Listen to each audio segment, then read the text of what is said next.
Siapa tak kenal Bangka, salah satu surga bagi pemancing.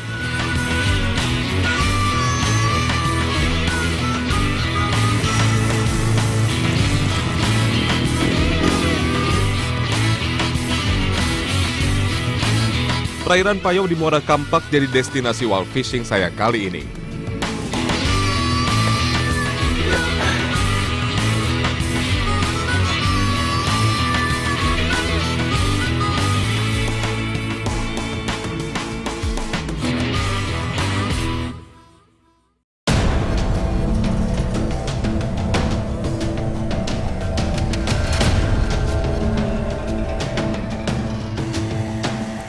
Bangka, pulau yang hampir setiap sudut pesisirnya diselimuti muara. Target buruan baramundi atau akrab dengan sebutan kakap putih. Hampir di seluruh pesisir Bangka itu terdapat muara-muara kayak gini. Sambarannya akan saya terjang lewat teknik casting. Hey! Wih.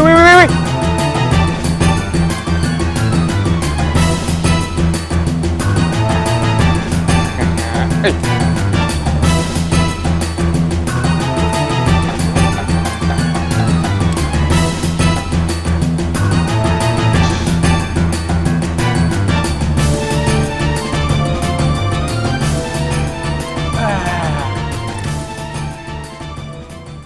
Ini dia, baramundi. Akhirnya, ini bukti berarti emang benar informasi yang tadi saya bilang. Baramundi pertama saya. Nah, yang mencolok dari baramundi, kalau diperhatiin lihat matanya deh, bersinar.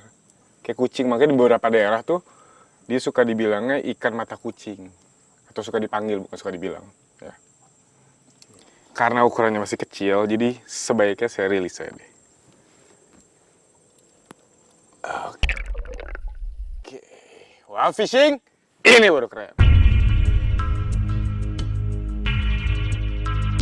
Muara jadi habitat bagi predator yang satu ini. Tempat pertemuan arus air tawar dan laut memang potensial dihuni baramundi. Saya diinformasikan bahwa di sini ada ikan baramundi atau kakap putih. Jadi ya, kita coba buktikan.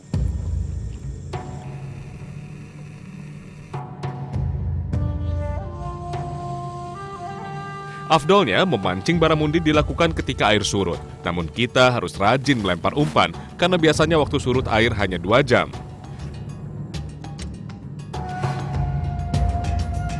Ketika suhu air hangat dan bersih, disitulah kakap putih merasa nyaman, karena mangsa utamanya udang banyak ditemukan.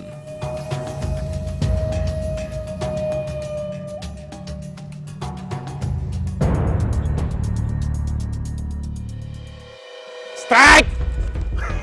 Strike!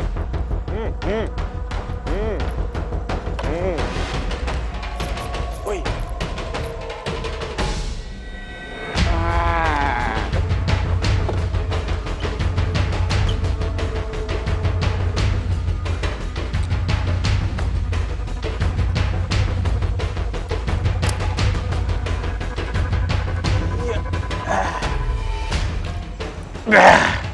Dapat lagi baramundi. Ukurannya tuh hampir sama yang tadi, cuman makanya saya nggak tahu nih emang karena musimnya yang kurang tepat atau emang karena airnya, kondisi airnya yang kurang, yang saya nggak pas datang ke sini. Tapi yang penting kan dapat. Memancing predator air yang satu ini susah-susah gampang. Jika arus air terlalu kuat, kakap putih tak mau menyambar umpan. Sementara jika arus terlalu tenang, dia hanya akan menunggu mangsa mendekat sarangnya.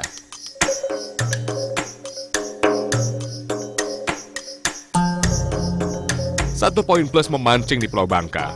Kolong-kolong atau lubang bekas galian timah di sekitar muara sering menjadi sarang kakap putih terjebak. Nah, di medan seperti ini, teknik land base atau memancing di tepian bisa dicoba.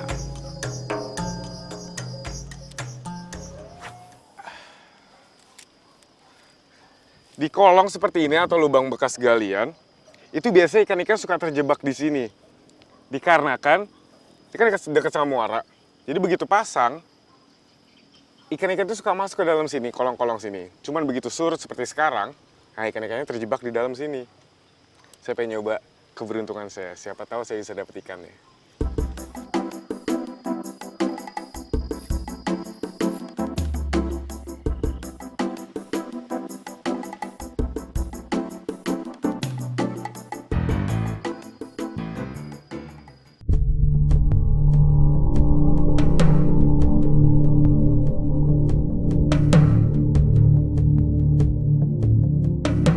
Petualangan saya bergeser ke pesisir utara Bangka, tepatnya di Muara Belinyu. Ada hewan unik menghuni area ini. Ya, cacing bakau. Banyak tersembunyi di rapatnya pepohonan hutan bakau.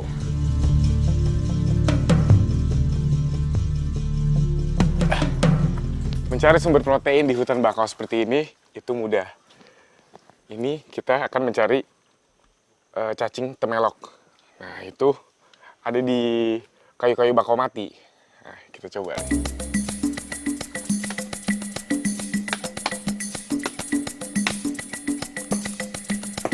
Cacing bakau biasa disebut juga temelok. Hewan yang satu ini sebenarnya termasuk keluarga Teredinidae atau jenis moluska yang sering menggerogoti kayu. Tamelok biasa ditemukan dalam batang bakau yang membusuk dan terendam air payau. Kayu yang membusuk inilah yang kemudian dicerna sebagai makanan bagi penghuni bakau ini.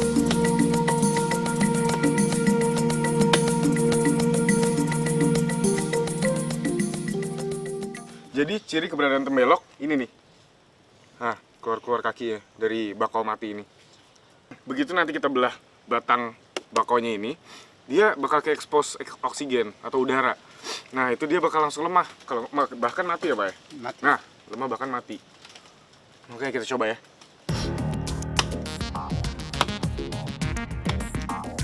Tamelok memiliki panjang rata-rata 30 cm. Kepalanya menyerupai kelereng dan giginya bertaring. Gigi inilah yang berfungsi untuk melubangi dahan pohon bakau yang mati.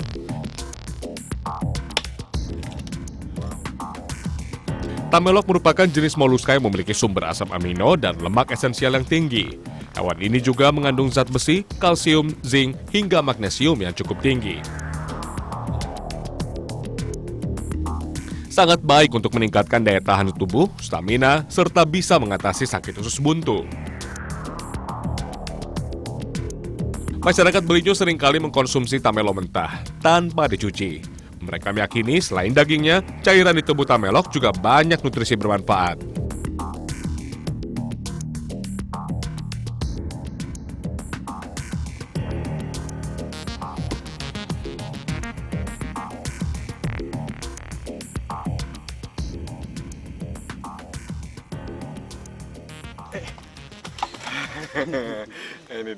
Ini dia cacing temelok.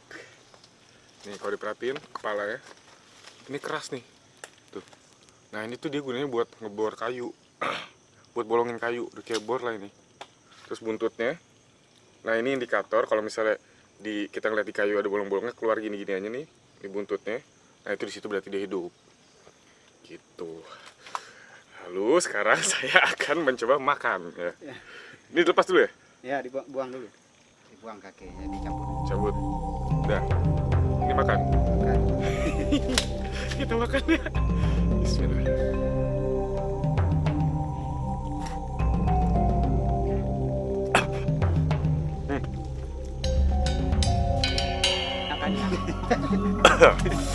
Manis.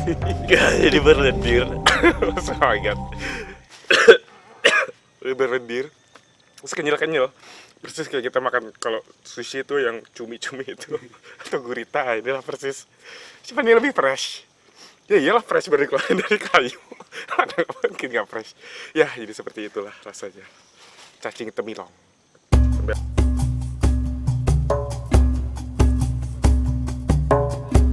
Makan tamelok mentah akan bermanfaat jika lingkungan hutan bakaunya masih belum tercemar. Tingginya aktivitas tambang timah di sekitar muara mengharuskan masyarakat lebih jeli lagi untuk menemukan hutan bakau yang masih steril.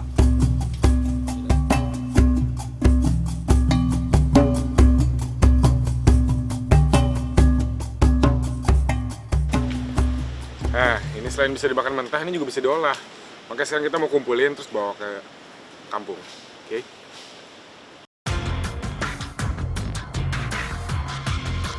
Ikan, salah satu panganan utama masyarakat Bangka, tak terkecuali bagi masyarakat Paya Benua Bangka Induk. Perairan tawar di sini tergolong baik, jumlah ikan masih melimpah. Dua, paling banyak. Oke, jadi metode penggunaan bubu ini sebagai perangkap ikan sebetulnya itu udah common atau biasa lah di wilayah Indonesia. Cuman yang unik ya, dia menggunakan ini, pecahan beling sebagai umpan. Lucu, keren. Nah, beling udah masuk. Jadi, sebetulnya beling ini bukan makanannya ikan ya, cuman beling ini itu berfungsi kalau misalnya dia dalam air itu untuk mantulin cahaya, dan itu menarik ikan-ikan kecil untuk masuk. Lalu, ikan-ikan yang besar seperti predator itu juga tertarik karena ikan-ikan yang kecil kan udah di dalam kan. Jadi dia akan masuk juga ke dalam. Oke lah Pak, coba kita bawa. Nah. Cukup 2, 3. Ini Pak buat nutupinnya.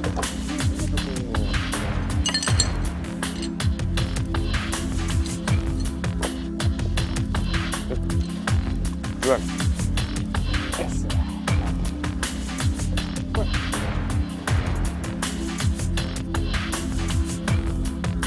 Potensi rawa perairan tawar Paya Benua sangat menjanjikan.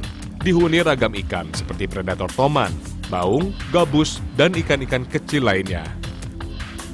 Penggunaan alat tradisional berupa bubu masih digunakan sebagian besar masyarakat.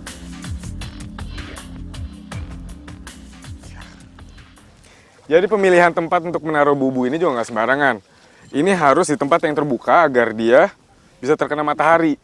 Supaya belingnya ini memantulkan cahaya, jadi menarik ikan-ikan kecil itu untuk masuk ke dalam sini. Masukin gini ya Pak? Iya.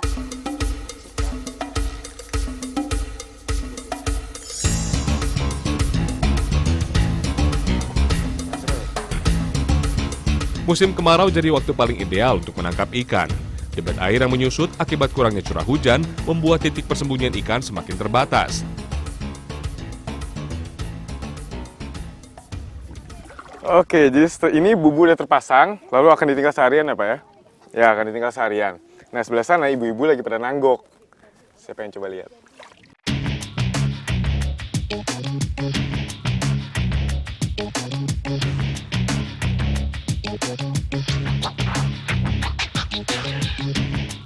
Cara tradisional mencari ikan dengan tanggok.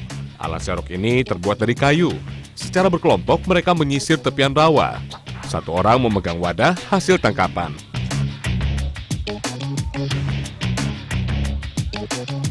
Saya kagum dengan kerjasama ini.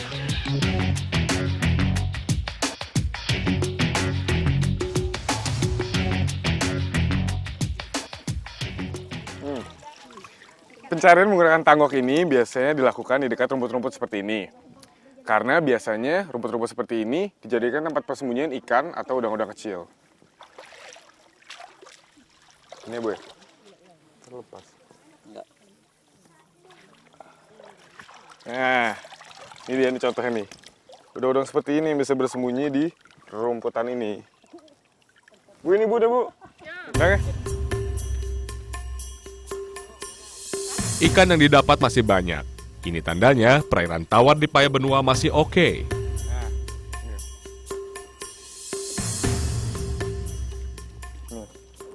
Nih, nah ini ikan seluang ini itu salah satu jenis yang paling banyak di sini. Selain ikan seluang, itu juga ada apa aja Bu namanya? Ikan tawes. Ikan tawes. Ini. Yang Oh ini dia. Nah, ini dia. Ini ikan tawes nih. Tuh. Katanya.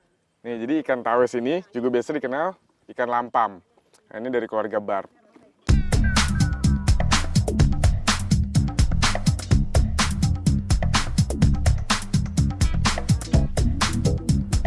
Tradisi turun-temurun ini masih dilakukan secara giat.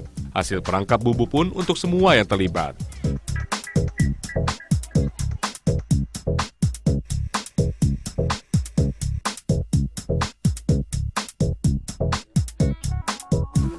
Wih, diangkat.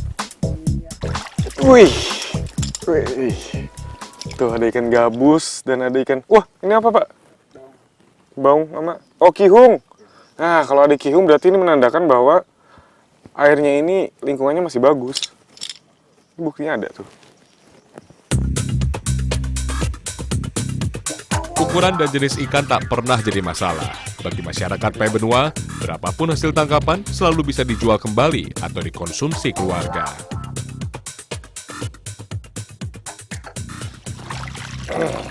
Nah, sekarang saya mau lihat perangkap yang lain. Ya, Pak. Iya.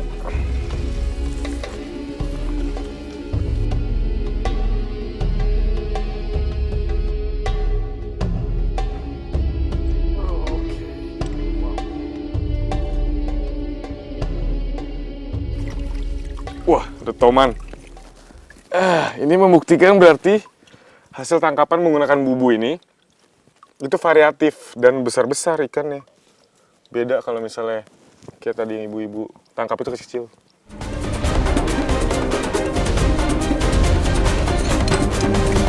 Strike! Hey, strike!